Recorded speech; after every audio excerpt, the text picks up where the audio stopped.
أعوذ بالله من الشيطان الرجيم. براءة من الله ورسوله إلى الذين عاهدتم من المشركين فسيحوا في الأرض 4 أشهر واعلموا أنكم غير معجز الله وأن الله مخزي الكافرين. وأذان من الله ورسوله إلى الناس يوم الحج الأكبر أن الله بريء من المشركين ورسوله فإن تبتم فهو خير لكم وإن توليتم فاعلموا أنكم غير معجز الله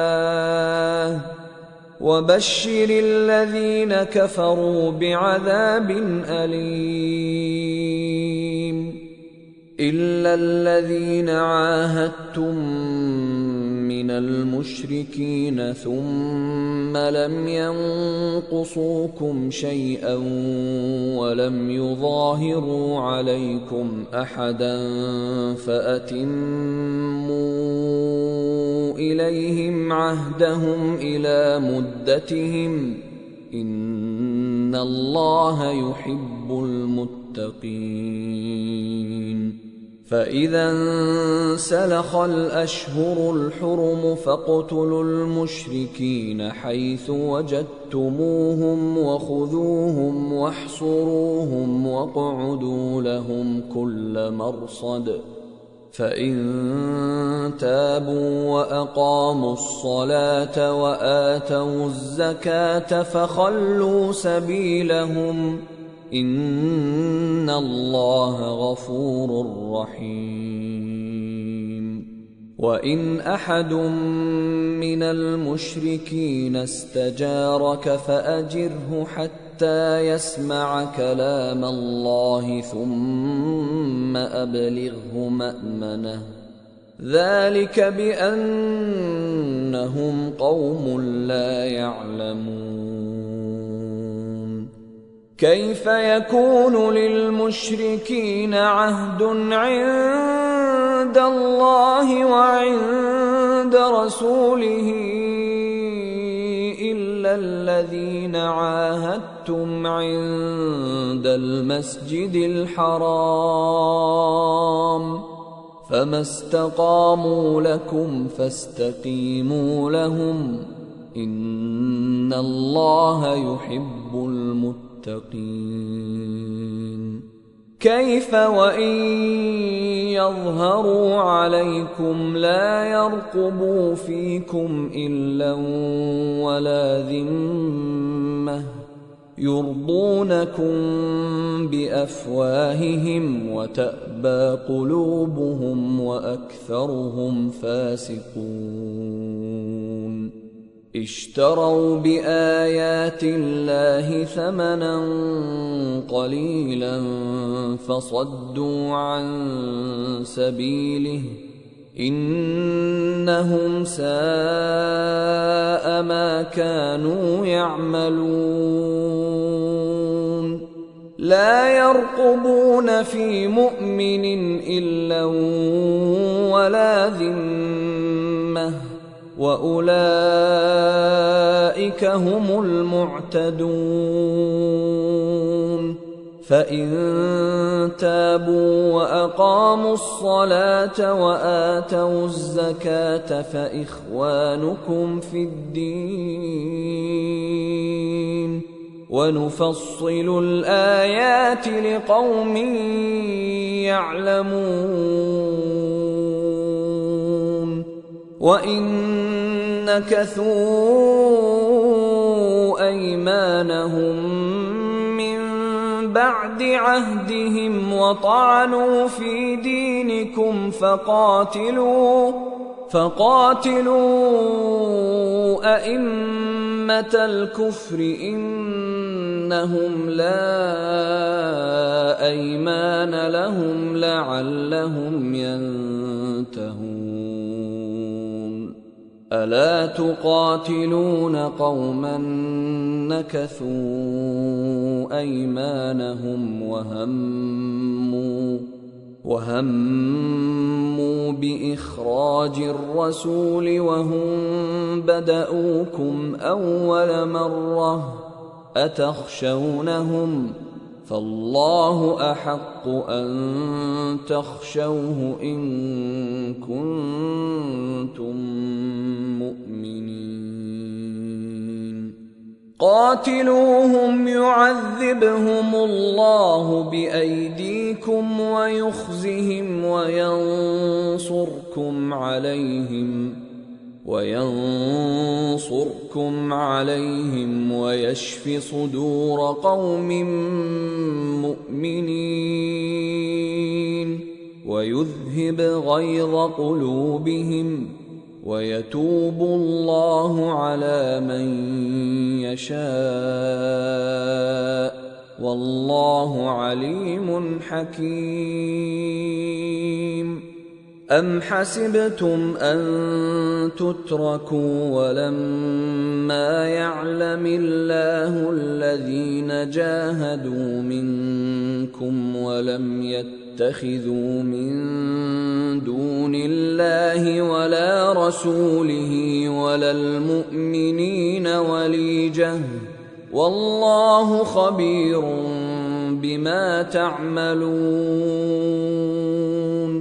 ما كان للمشركين أن يعمروا مساجد الله شاهدين على أنفسهم بالكفر أولئك حبطت أعمالهم وفي النار هم خالدون. إنما يعمر مساجد الله من آمن بالله واليوم الآخر وأقام الصلاة وآتى الزكاة ولم يخش إلا الله فعسى أولئك أن يكونوا من المهتدين.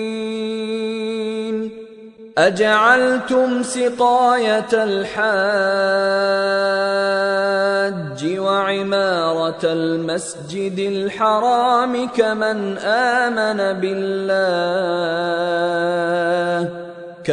آمن بالله واليوم الآخر وجاهد في سبيل الله لا يستوون عند الله والله لا يهدي القوم الظالمين.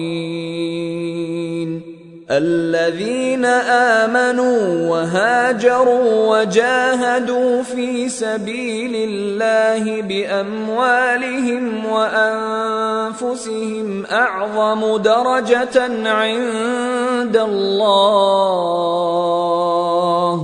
وأولئك هم الفائزون.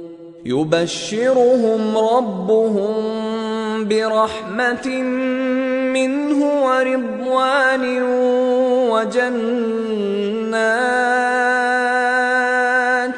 وجنات لهم فيها نعيم مقيم خالدين فيها أبدا إن الله عنده أجر عظيم. يا أيها الذين آمنوا لا تتخذوا آباءكم وإخوانكم يتخذونكم أولياء إن استحبوا الكفر على الإيمان ومن يتولهم منكم فأولئك هم الظالمون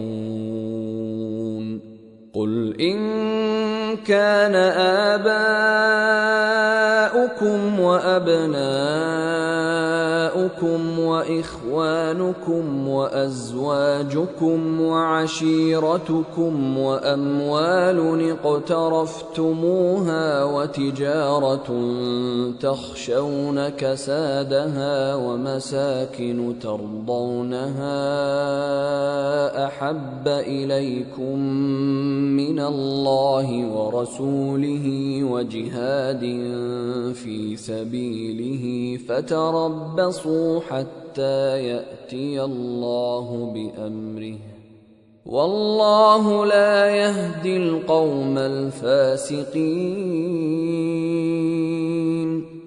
لقد نصركم الله في مواطن كثيرة ويوم حنين إذ أعجبتكم كثرتكم فلم تغن عنكم شيئا وضاقت عليكم الأرض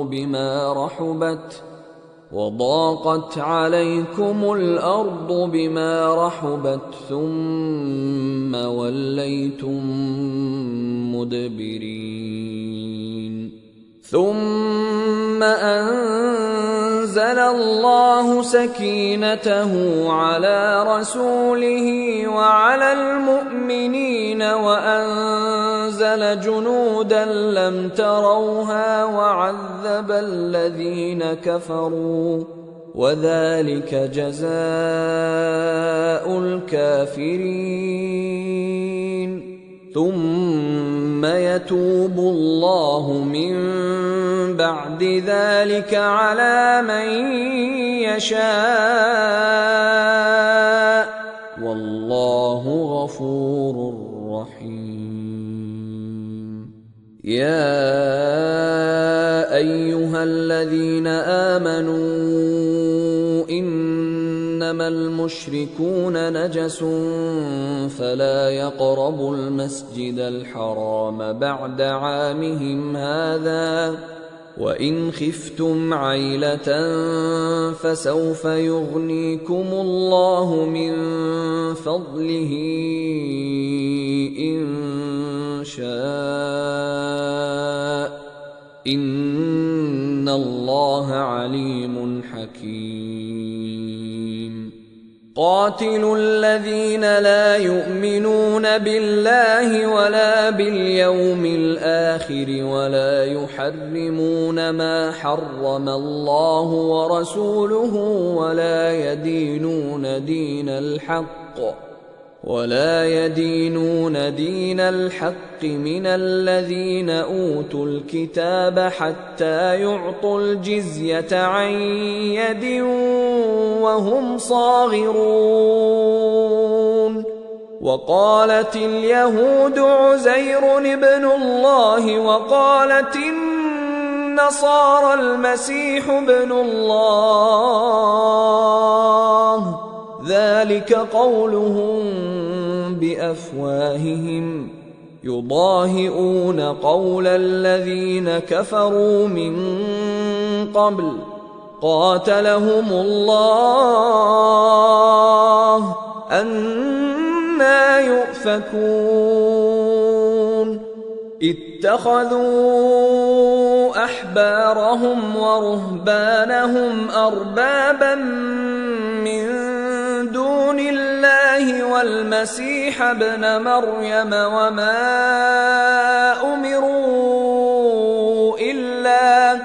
وما أمروا إلا ليعبدوا إلها واحدا لا إله إلا هو سبحانه عما يشركون يريدون أن يطفئوا نور الله بأفواههم ويأبى الله إلا أن يتم نوره ولو كره الكافرون. هو الذي أرسل رسوله بالهدى ودين الحق ليظهره على الدين كله ولو كره المشركون. يا أيها الذين آمنوا إن كثيرا من الأحبار والرهبان ليأكلون أموال الناس بالباطل ويصدون عن سبيل الله. والذين يكنزون الذهب والفضة ولا ينفقونها في سبيل الله فبشرهم بعذاب أليم. يوم يحمى عليها في نار جهنم فتكوى بها جباههم وجنوبهم وظهورهم هذا ما كنزتم لأنفسكم فذوقوا ما كنتم تكنزون. إن عدة الشهور عند الله 12 شهرا في كتاب الله يوم خلق السماوات والأرض منها 4 حرم ذلك الدين القيم فلا تظلموا فيهن أنفسكم وقاتلوا المشركين كافة كما يقاتلونكم كافة واعلموا أن الله مع المتقين. إنما النسيء زيادة في الكفر يضل به الذين كفروا يحلونه عاما ويحرمونه عاما ليواطئوا عدة ما حرم الله فيحلوا ما حرم الله. زين لهم سوء أعمالهم والله لا يهدي القوم الكافرين. يا أيها الذين آمنوا ما لكم إذا قيل لكم انفروا في سبيل الله اثاقلتم إلى الأرض أرضيتم بالحياة الدنيا من الآخرة فما متاع الحياة الدنيا في الآخرة إلا قليل. إلا تنفروا يعذبكم عذابا أليما ويستبدل قوما غيركم ولا تضروه شيئا والله على كل شيء قدير. إلا تنصروه فقد نصره الله إذ أخرجه الذين كفروا ثاني اثنين إذ هما في الغار إذ يقول لصاحبه لا تحزن إن الله معنا فأنزل الله سكينته عليه وأيده بجنود لم تروها وجعل كلمة الذين كفروا السفلى وكلمة الله هي العليا والله عزيز حكيم. انفروا خفافا وثقالا وجاهدوا بأموالكم وأنفسكم في سبيل الله ذلكم خير لكم إن كنتم تعلمون. لو كان عرضا قريبا وسفرا قاصدا لاتبعوك ولكن بعدت عليهم الشقة وسيحلفون بالله لو استطعنا لخرجنا معكم يهلكون أنفسهم والله يعلم إنهم لكاذبون. عفى الله عنك لم أذنت لهم حتى يتبين لك الذين صدقوا وتعلم الكاذبين.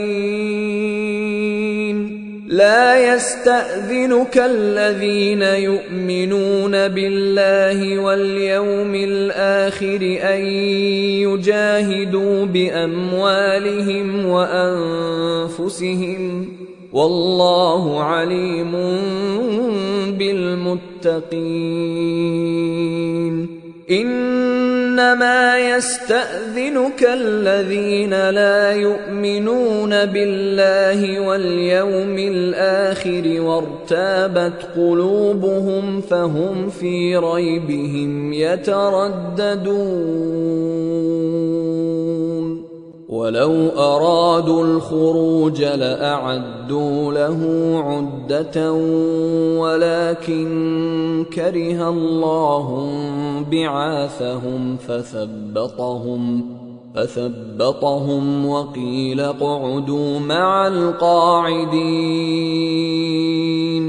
لو خرجوا فيكم ما زادوكم إلا خبالا ولأوضعوا خلالكم يبغونكم الفتنة وفيكم سماعون لهم والله عليم بالظالمين. لقد ابتغوا الفتنة من قبل وقلبوا لك الأمور حتى جاء الحق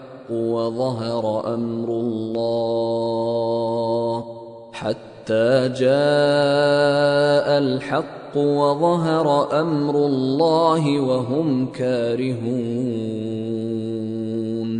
ومنهم من يقول ائذن لي ولا تفتني ألا في الفتنة سقطوا وإن جهنم لمحيطة بالكافرين. إن تصبك حسنة تسؤهم وإن تصبك مصيبة يقولوا قد أخذنا أمرنا من قبل ويتولوا وهم فرحون. قل لن يصيبنا إلا ما كتب الله لنا هو مولانا وعلى الله فليتوكل المؤمنون.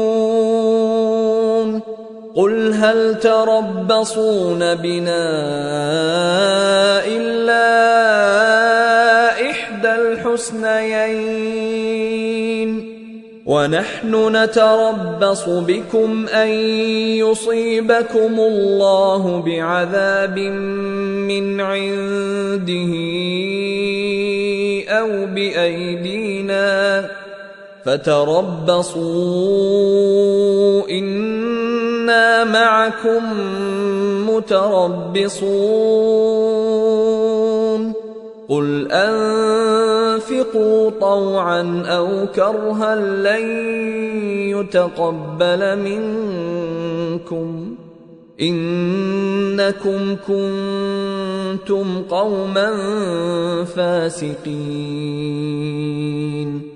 وما منعهم أن تقبل منهم نفقاتهم إلا أنهم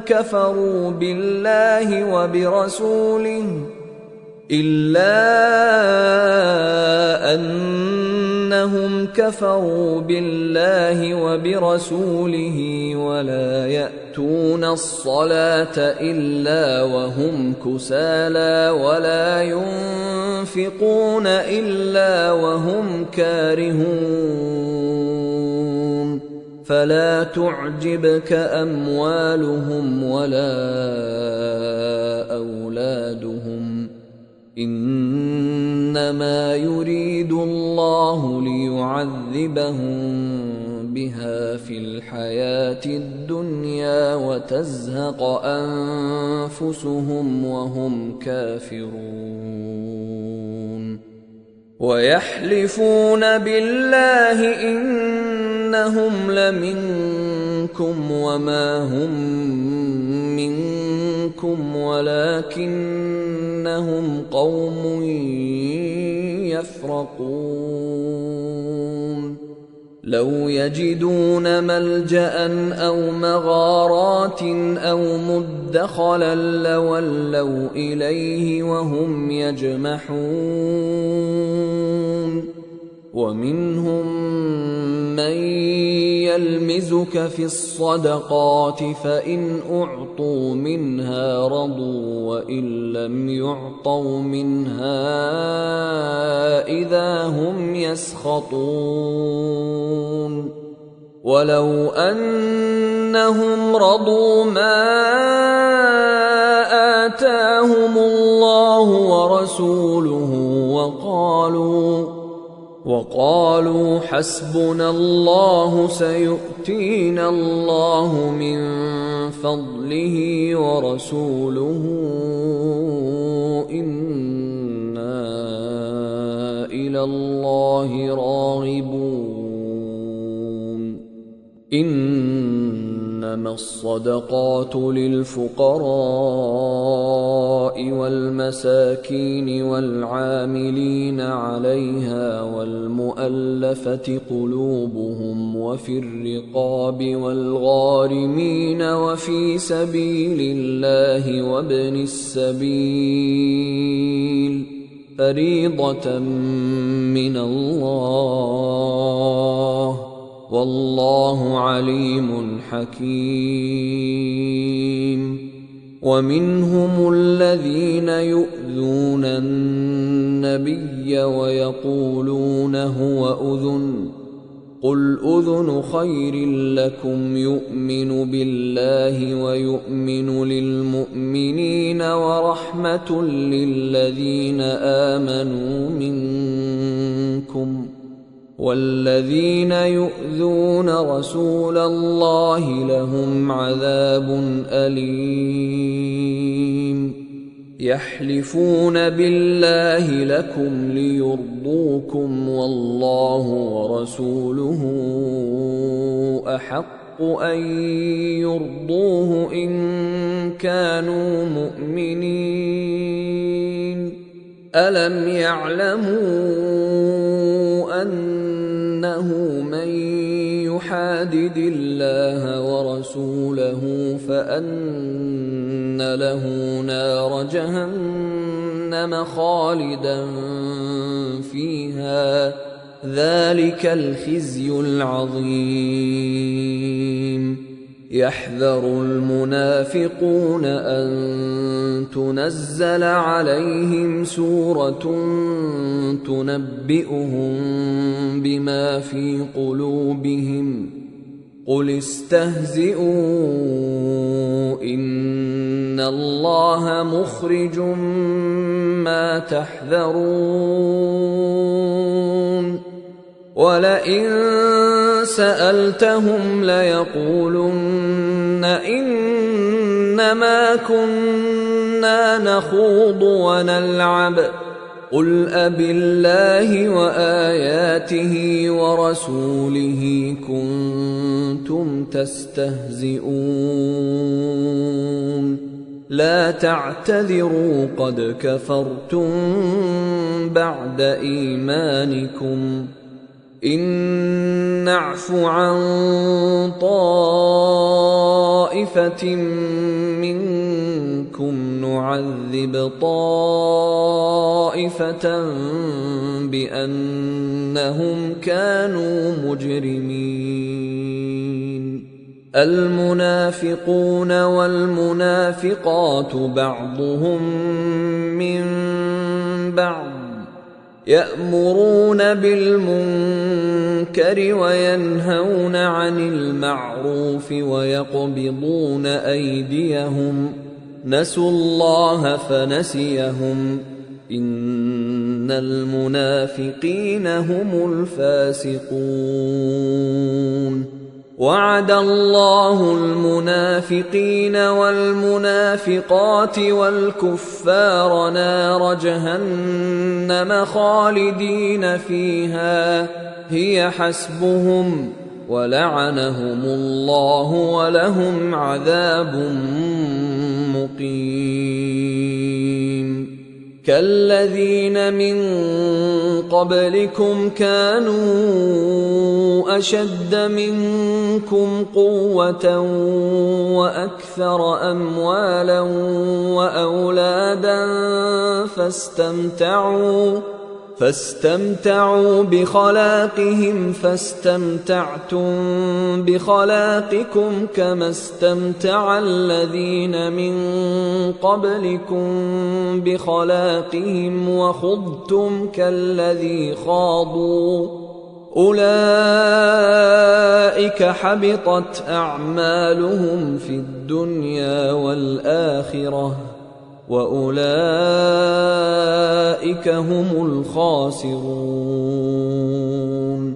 ألم يأتهم نبأ الذين من قبلهم قوم نوح وعاد وثمود وقوم إبراهيم وأصحاب مدين والمؤتفكات أتتهم رسلهم بالبينات فما كان الله ليظلمهم ولكن كانوا أنفسهم يظلمون والمؤمنون والمؤمنات بعضهم أولياء بعض يأمرون بالمعروف وينهون عن المنكر ويقيمون الصلاة ويؤتون الزكاة ويطيعون الله ورسوله أولئك سيرحمهم الله إن الله عزيز حكيم وعد الله المؤمنين والمؤمنات جنات تجري من تحتها الأنهار خالدين فيها ومساكن طيبة في جنات عدن ورضوان من الله أكبر ذلك هو الفوز العظيم يا أيها النبي جاهد الكفار والمنافقين واغلظ عليهم ومأواهم جهنم وبئس المصير يحلفون بالله ما قالوا ولقد قالوا كلمة الكفر وكفروا بعد إسلامهم وهموا بما لم ينالوا وما نقموا إلا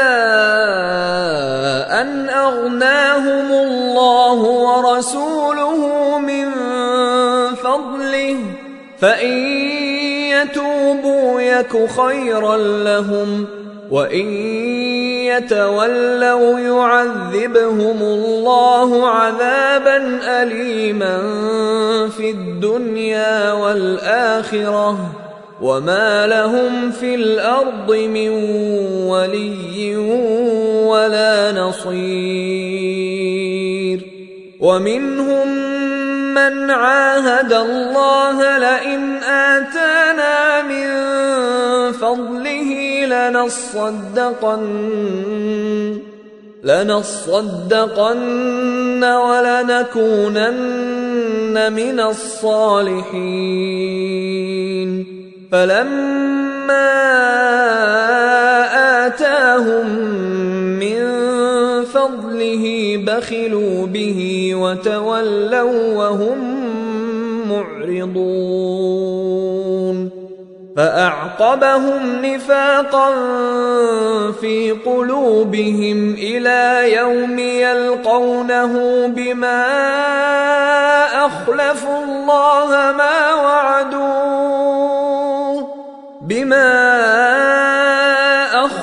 الله ما وعدوه وبما كانوا يكذبون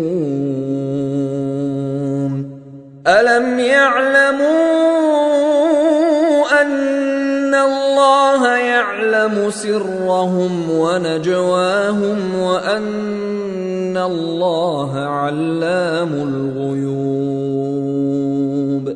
الذين يلمزون المطوعين من المؤمنين في الصدقات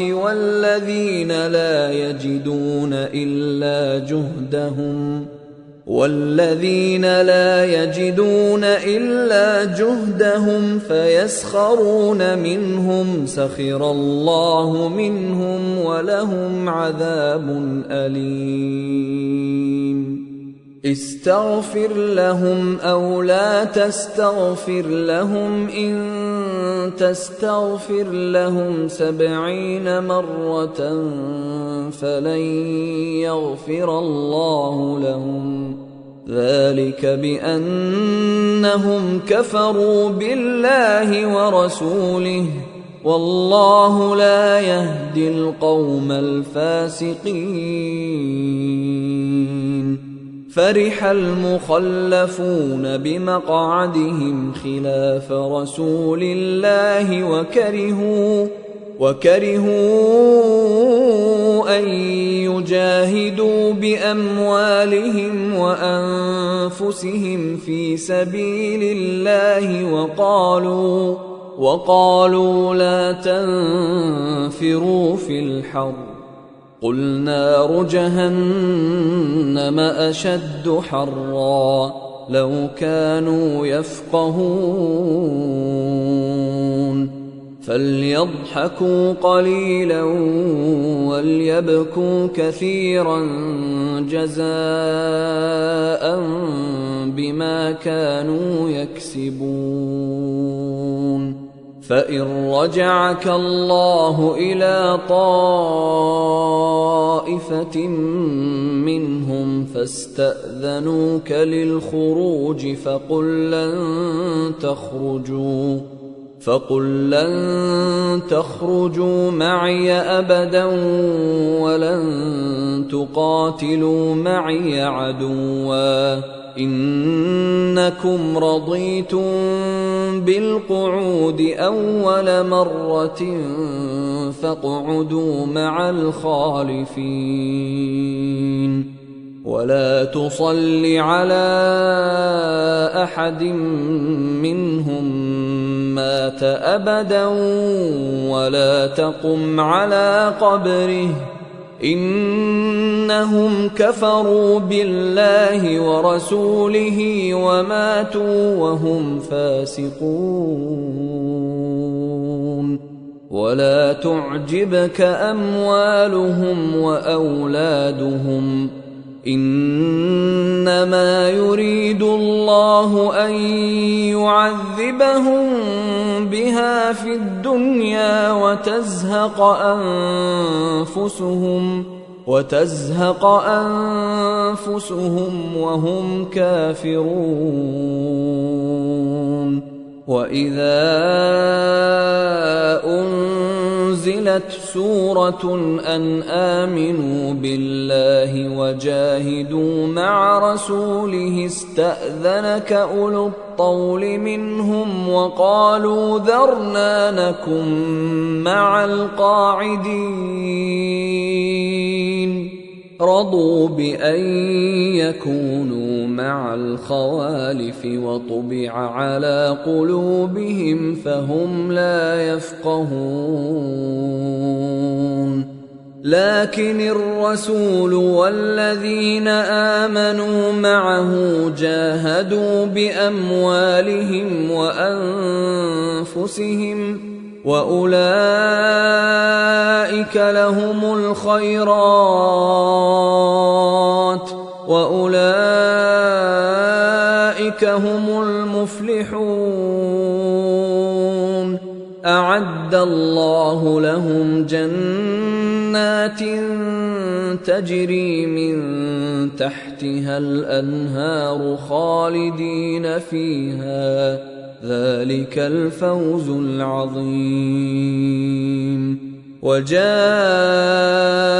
المعذرون من الأعراب ليؤذن لهم وقعد الذين كذبوا الله ورسوله، سيصيب الذين كفروا منهم عذاب أليم. ليس على الضعفاء ولا على المرضى ولا على الذين لا يجدون ما ينفقون حرج إذا نصحوا لله ورسوله، ما على المحسنين من سبيل، والله غفور رحيم. ولا على الذين إذا ما أتوك لتحملهم قلت لا أجد ما أحملكم عليه تولوا وأعينهم تفيض من الدمع حزنا ألا يجدوا ما ينفقون. إنما السبيل على الذين يستأذنونك وهم أغنياء رضوا بأن يكونوا مع الخوالف وطبع الله على قلوبهم فهم لا يعلمون. يعتذرون إليكم إذا رجعتم إليهم قل لا تعتذروا لن نؤمن لكم قد نبأنا الله من أخباركم وسيرى الله عملكم ورسوله ثم تردون إلى عالم الغيب والشهادة فينبئكم بما كنتم تعملون. سيحلفون بالله لكم إذا انقلبتم إليهم لتعرضوا عنهم فأعرضوا عنهم إنهم رجس ومأواهم جهنم جزاء بما كانوا يكسبون.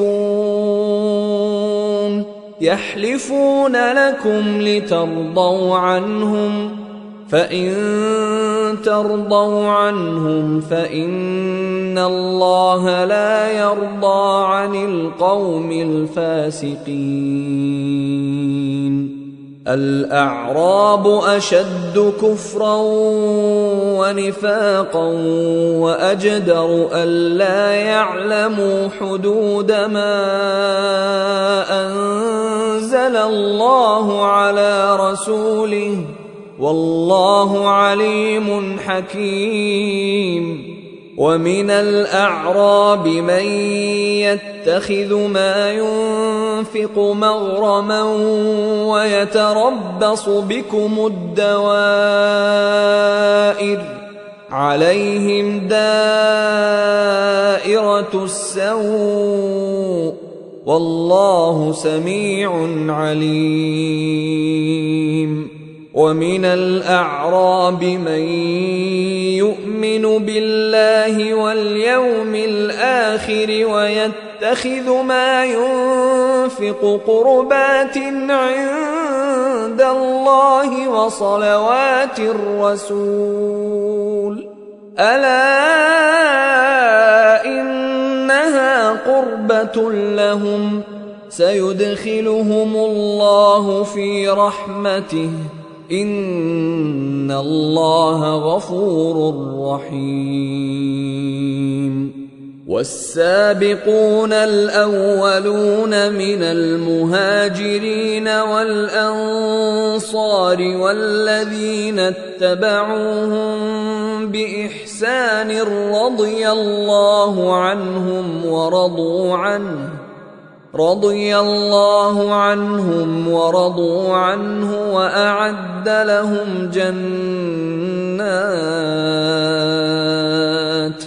وأعد لهم جنات تجري تحتها الأنهار خالدين فيها أبدا ذلك الفوز العظيم. وممن حولكم من الأعراب منافقون ومن أهل المدينة مردوا على النفاق لا تعلمهم نحن نعلمهم سنعذبهم مرتين ثم يردون إلى عذاب عظيم.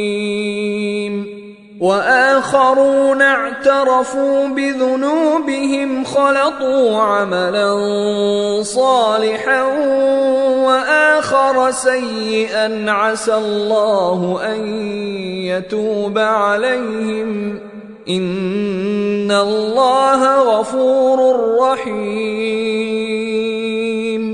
خذ من أموالهم صدقة تطهرهم وتزكيهم بها وصل عليهم إن صلاتك سكن لهم والله سميع عليم.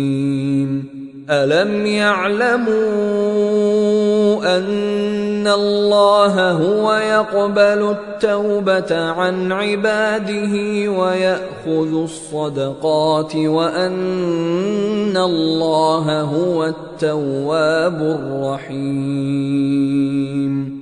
وقل اعملوا فسيرى الله عملكم ورسوله والمؤمنون وستردون إلى عالم الغيب والشهادة فينبئكم بما كنتم تعملون. وآخرون مرجون لأمر الله إما يعذبهم وإما يتوب عليهم والله عليم حكيم. والذين اتخذوا مسجدا ضرارا وكفرا وتفريقا بين المؤمنين وتفريقا بين المؤمنين وإرصادا لمن حارب الله ورسوله من قبل وليحلفن إن أردنا إلا الحسنى والله يشهد إنهم لكاذبون لا تقم فيه أبدا لمسجد أسس على التقوى من أول يوم أحق أن تقوم فيه رجال يحبون أن يتطهروا والله يحب المطهرين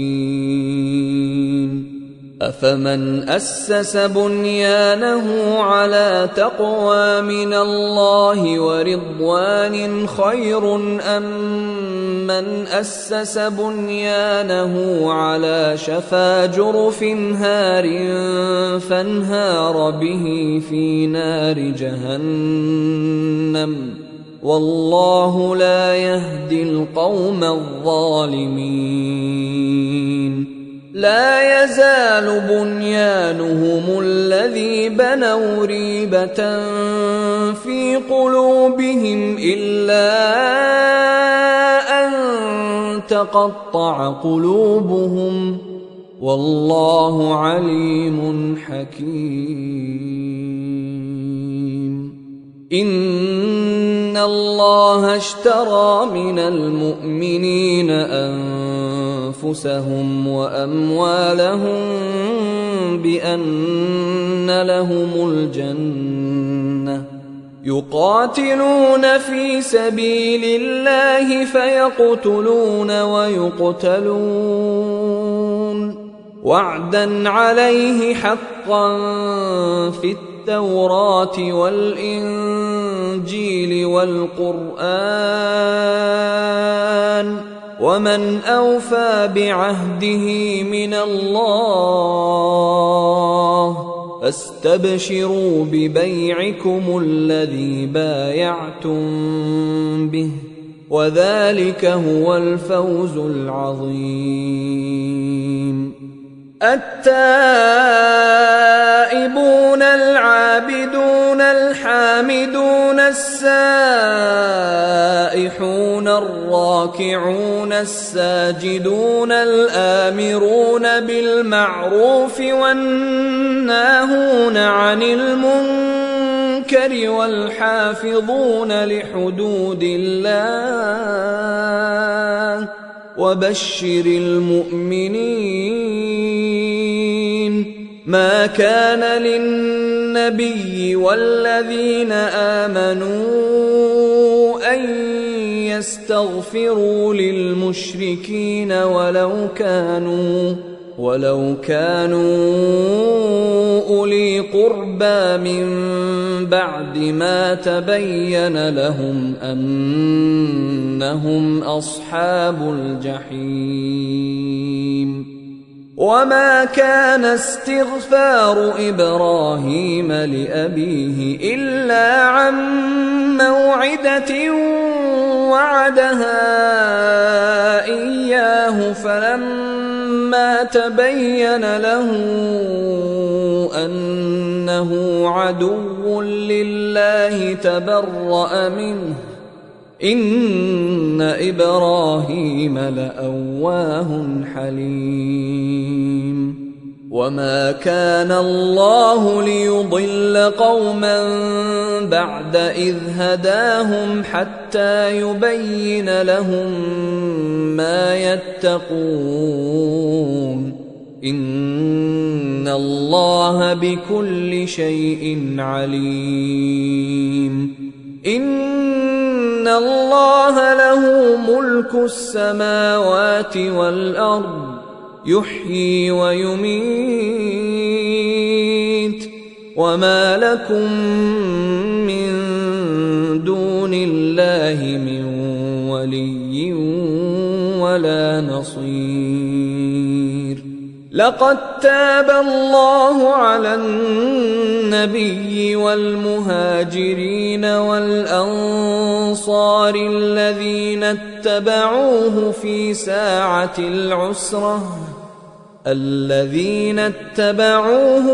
ساعة العسرة من بعد ما كاد يزيغ قلوب فريق منهم ثم تاب عليهم إنه بهم رءوف رحيم.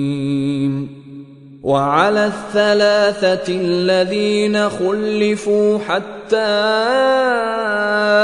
إذا ضاقت عليهم الأرض بما رحبت وضاقت عليهم أنفسهم وظنوا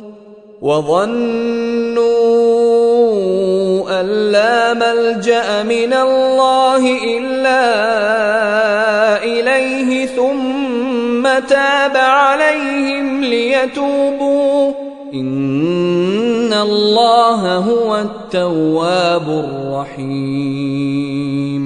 يا أيها الذين آمنوا اتقوا الله وكونوا مع الصادقين. ما كان لأهل المدينة ومن حولهم من الأعراب أن يتخلفوا عن رسول الله ولا يرغبوا بأنفسهم عن نفسه، ذلك بأنهم لا يصيبهم ظمأ ولا نصب ولا مخمصة في سبيل الله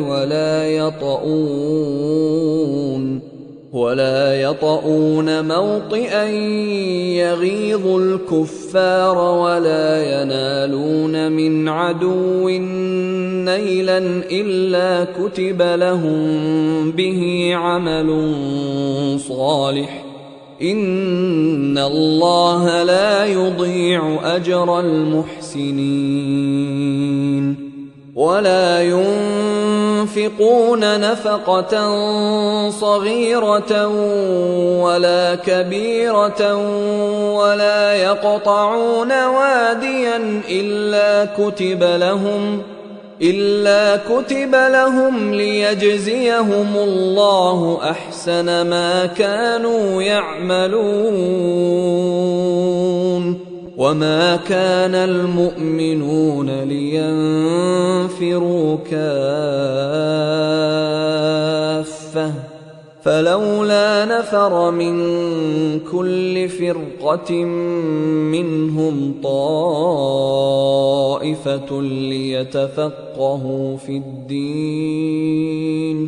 ليتفقهوا في الدين ولينذروا قومهم إذا رجعوا إليهم لعلهم يحذرون. يا أيها الذين آمنوا قاتلوا الذين يلونكم من الكفار وليجدوا فيكم غلظة واعلموا أن الله مع المتقين. وإذا ما أنزلت سورة فمنهم من يقول أيكم زادته هذه إيمانا فأما الذين آمنوا فزادتهم إيمانا وهم يستبشرون. وأما الذين في قلوبهم مرض فزادتهم رجسا إلى رجسهم وماتوا وهم كافرون.